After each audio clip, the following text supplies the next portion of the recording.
এটা হচ্ছে কুর্মিটোলা শাহপরান বস্তি। উনি অনেক দিন যাবত আমাকে বলতেছে, আমি এই ইউনিটের আর কি দায়িত্বে আছি।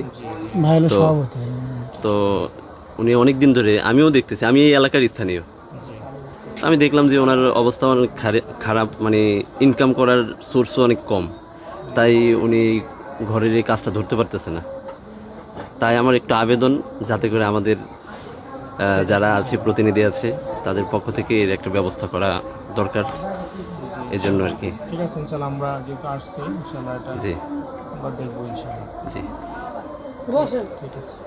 আমরা আরো আপনাদের কিছু দেখতে যাব। আপনাদের কি কথা আছে বলেন? আপনাদের কি সমস্যা হয় বৃষ্টি আসলে? কি অবস্থা? ভাই ছোট পুরো পানি বৃষ্টি আসলে আমরা কুলে নিয়ে যেখানে সেখানে বসে থাকি, হাড়ি পাতে যেখানে পারি সেখানে লাগাই। তারপর তো আর মনে কর কতদিন, তারপর আপনার যদি একটা বাড়া দেন, আল্লাহ আপনাকে ভালো রাখুক, দোয়া করবো। আর এটা বেশি তো আমি বৃষ্টি জানলে এটা তো হচ্ছে উপর দিয়ে পানি আটকালাম আমরা, নিচে দিয়ে পানি উঠে, বৃষ্টির পানি হ্যাঁ নিচে দিয়ে তো উঠে ভাই, অনেক পানি। নিচে ওই যে ড্রেন বললাম না, এটা তো ওই ড্রেনের ইয়েটা করতে হবে। ক্লিয়ার না করলে তো নিচে সমাধান হবে না, ঠিক না?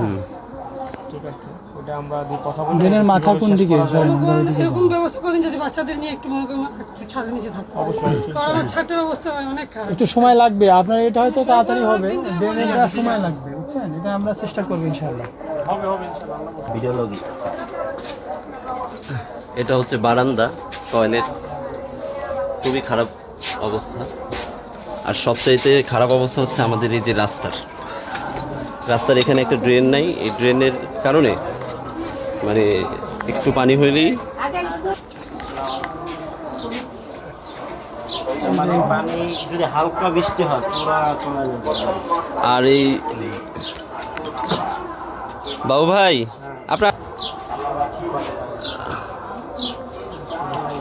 ছেলে আর আছে না, ছেলে নাই আর। একটু ভিতরে আসেন ভাই। জি জি, আসেন এখানে, আসেন। যে এই ঘরটার ভিতরে হলো পানি ভরা, এই যে এখানে পানি ছিল, এখানে সকালে পানি ছিল, ইচ্ছা ফলাইছে। পরে বৃষ্টি হলে পানি বৃষ্টি হলে 10 মিনিট পানি হলে যথেষ্ট, 3 দিনও পানি কমে না।